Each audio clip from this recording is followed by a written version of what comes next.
tuambie mambo yatakwenda.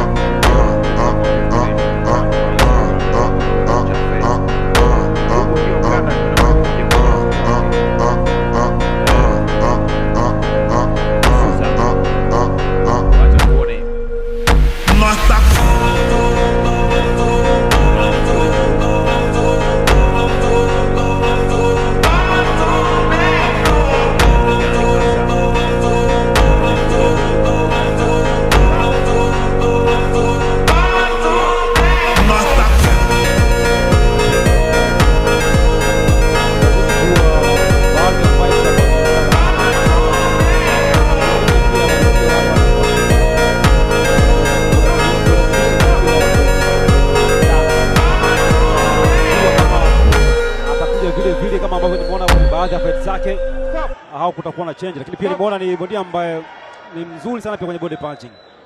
Ni body puncher mzuri sana kwa mujibu wa baadhi ya video ambazo nimezipata nafasi na kuzitazama. So nataka nione ni kwa kiasi gani atayaendeleza yale ambayo nimeyaona au anakwenda kwa adjust na kubadilika tofauti na kile ambacho nilikishuhudia kwenye baadhi ya videos ambazo za fight zake za nyuma.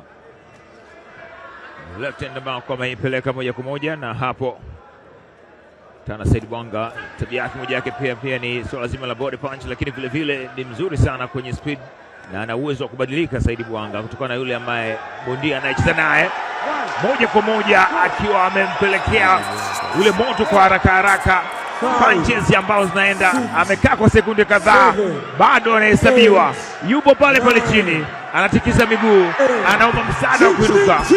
Katika raundi 2 ya kwanza, Said Bwanga anamkalisha bondia ambaye kwao ni nambari 1 kutoka Uganda. Imekuwa kama easy work. Bila shaka ni easy work, kazi nyepesi kwa Said Bwanga. Ilikuwa ni knockout ambayo ilianzia kwenye body punches, kuna left uppercuts kama 3